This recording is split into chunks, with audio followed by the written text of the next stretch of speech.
But before that, let me give you some background information to set up the stage. So, sorry. So let me talk briefly about where I'm from and some of the statistics and background about financial inclusion globally. Then I will share with you 3 stories about the digital financial inclusion in China.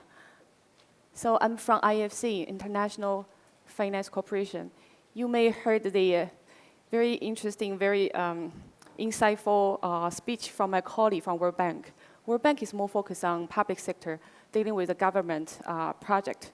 Meanwhile, IFC, another very important member of World Bank Group, we're very focused on the private sector solution to promote both business sustainability as well as the public goods.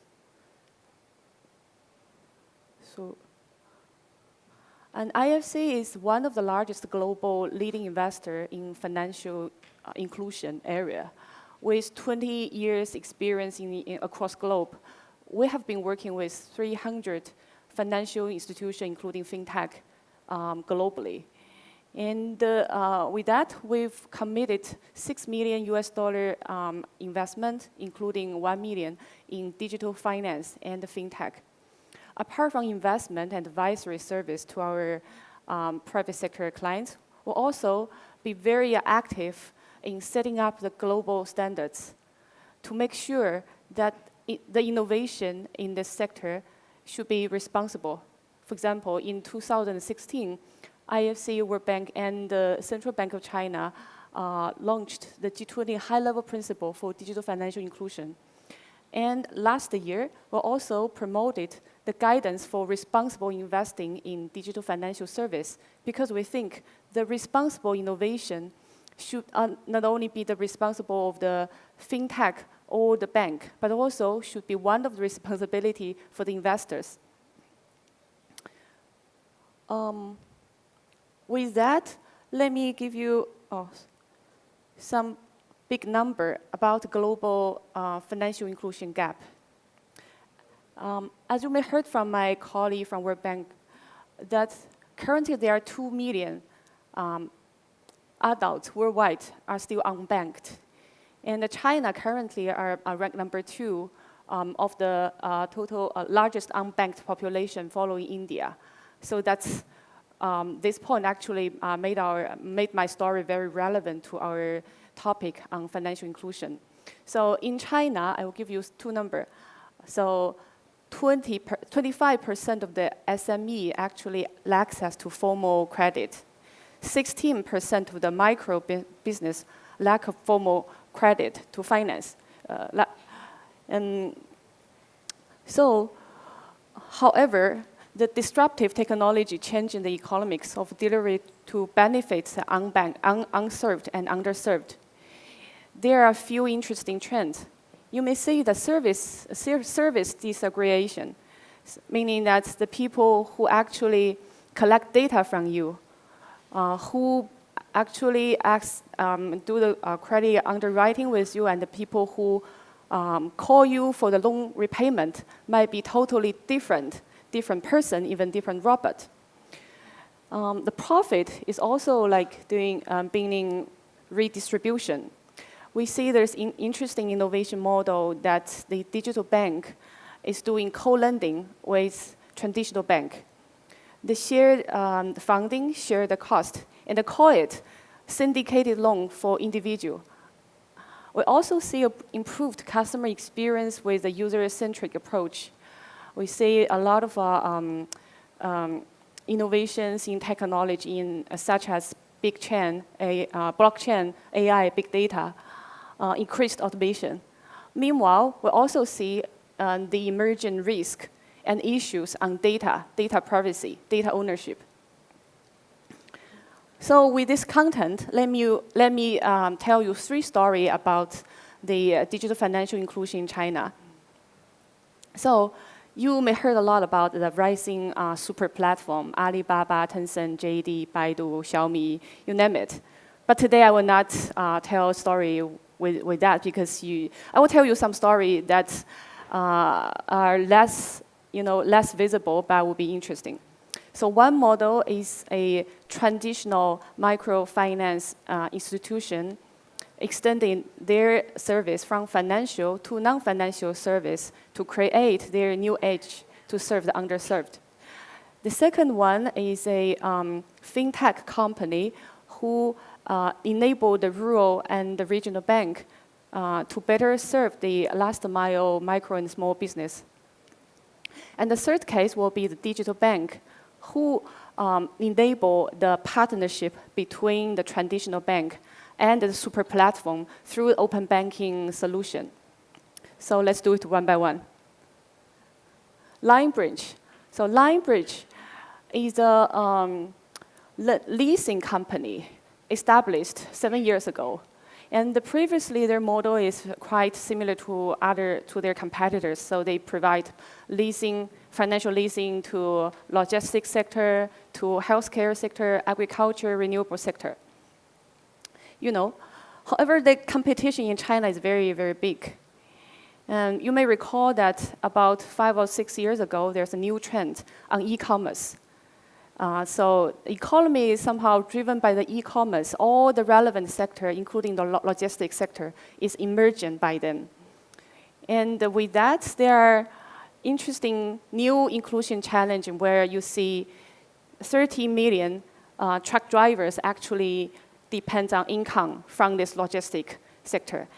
And also, you can imagine that 30 million driver can actually outreach 100 million end user in the rural areas who are the family member of the truck drivers.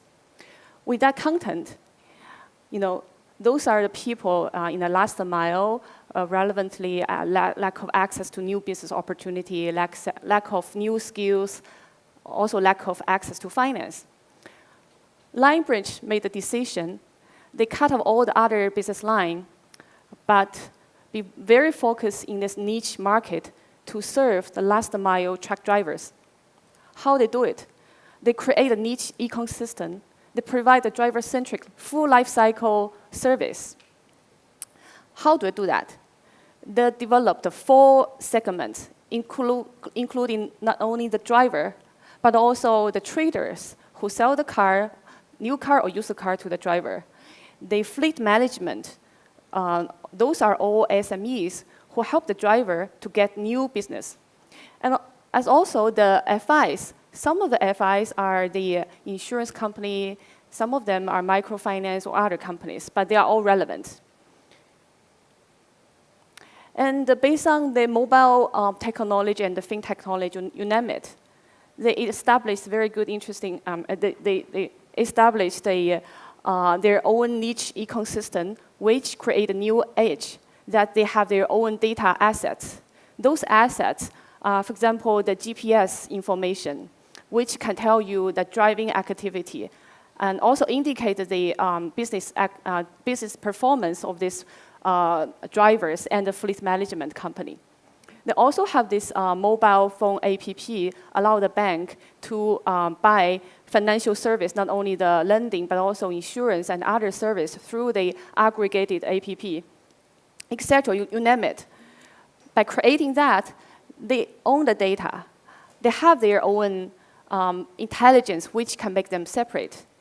Build on that, they developed 8 value-added service platforms, which are making totally different from other competitors.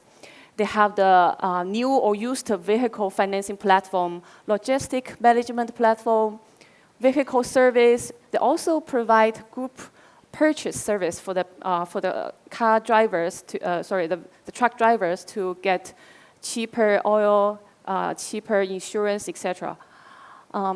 One interesting value-added service is technical assistant. This last mile driver, they are relevantly less well-educated people, right? So there was one case that a driver provided a guarantee to his friend to get a loan without clearly understanding his responsibility and obligation. when his friend went default, the bank called the driver. The driver was crying, how can I do that? I only have one car which I rely on. How can I do? Then he realized, okay, I have a number of the CEO of Lionbridge. And when I met him in person in the village, the CEO himself told me that if you badly need some service, something that nobody else can provide to you, please call me. Then the driver called the CEO, who is based in Beijing, and the CEO kindly offered the legal service to help the driver to solve the problem. So a lot of such kind of small things, you add value to your clients, which make your clients get new business opportunity, new skills, new financial opportunity, and also make your own lending assets more healthy.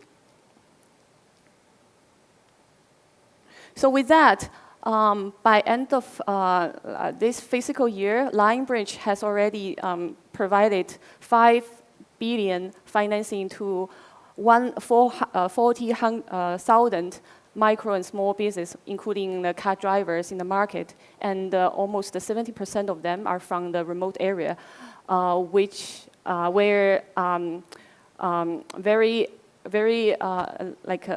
not a lot of banks can really cover.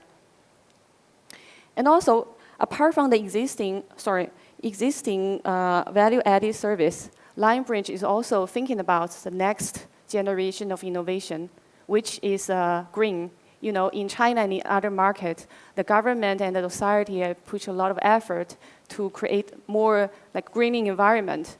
And there is also a lot of government support and technical innovation in the electrical vehicle, which allow this technology and this effort can be made even in the truck business. Currently, IFC is working with Lionbridge to support them to go to do more electrical vehicle. They help the bank. We work together to help the truck drivers upgrade their truck from the traditional ones to the EV ones. Okay, that's the first story. The second story is about Afroad.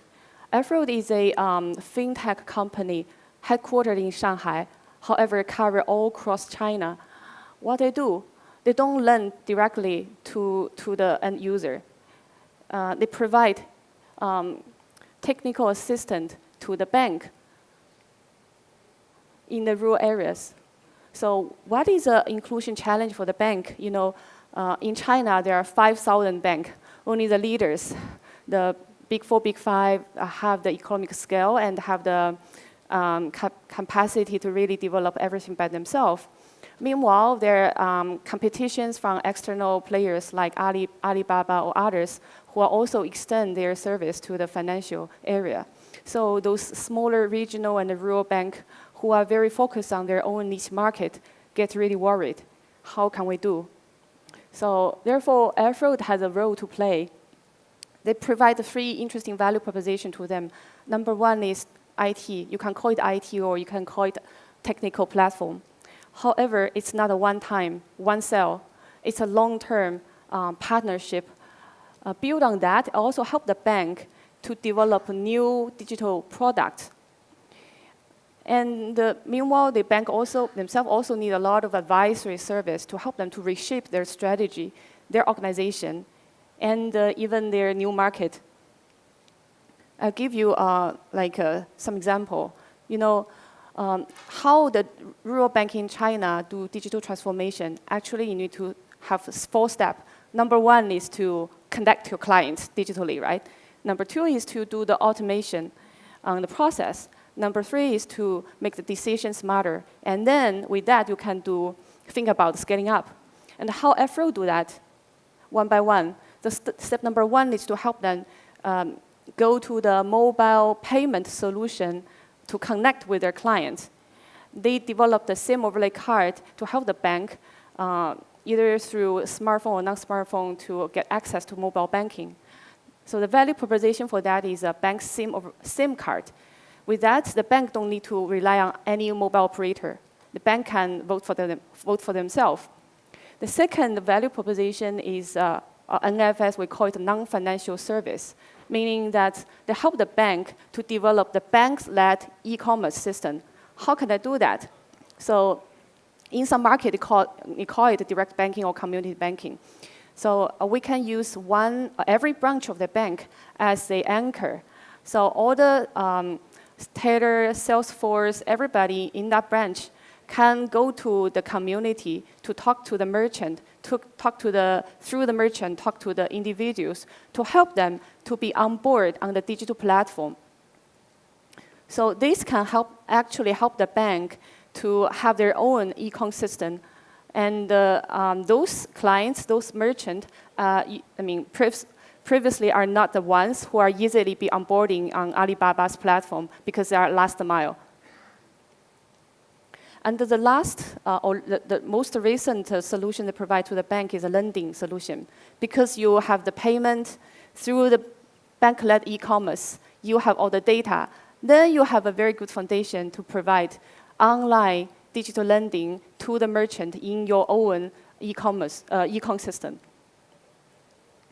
And with that, you can do your own digital transformation in a smaller scale.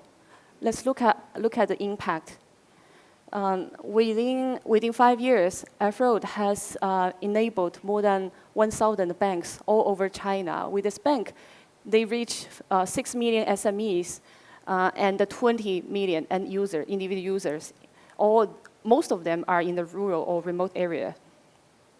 And the next innovation of F-Road, because of the use case is very active in those markets, that also draws attention from the government. They say, okay, this is a very interesting platform that we can consider as a carrier of our government-led EID solution. And the EID, as many of you may know, that can help us to better protect our data privacy in the future. And the last but not least, if I can still have time, I can quickly show you how a online-only digital bank help the partnership building between a traditional bank and the super platform. You may recall that why the partnership or the marriage is very, very hard traditionally between the traditional bank and the super platform. Because they come from different worlds, they speak different language, and their pace are different. Traditional bank may need to spend, say, 1 month to set up the team, another 2 or 6 months to follow and build up the compliance procedure.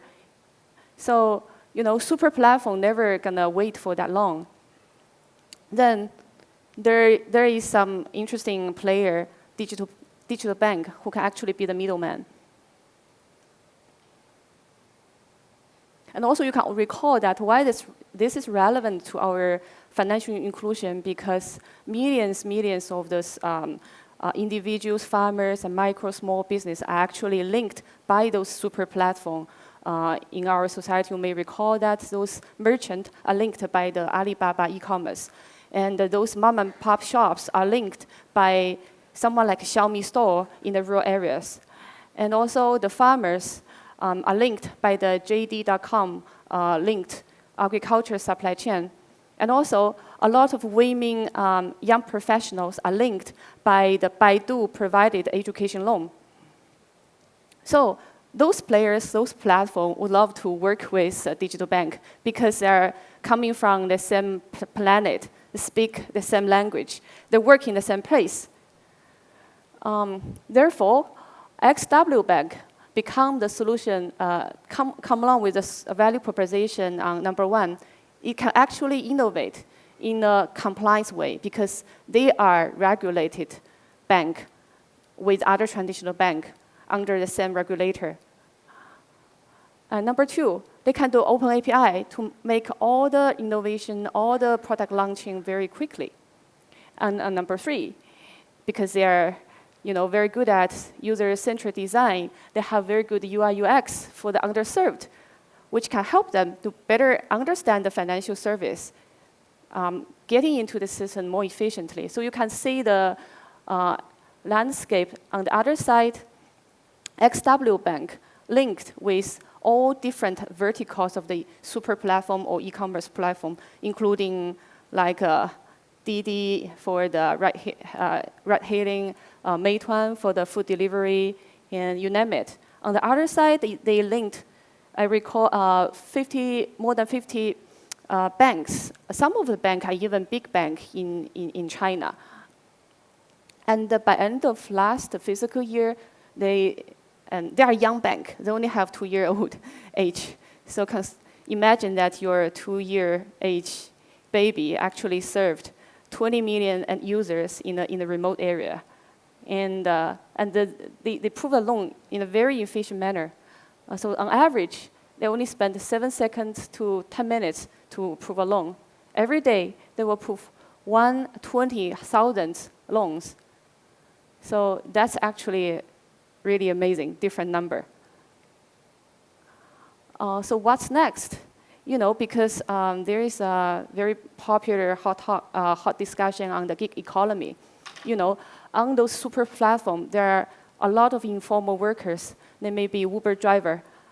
They may be a food delivery man from the Grab platform, for example. There are also a lot of artists and the freelancer in those co-working space who doesn't have formal employment relationship with the super platform or the vendor.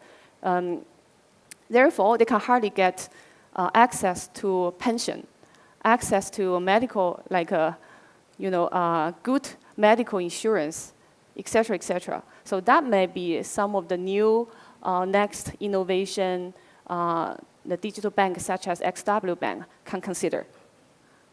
So with that, I think I already run all of the time. Thank you very much. I will take the question maybe in the panel discussion. Thank you.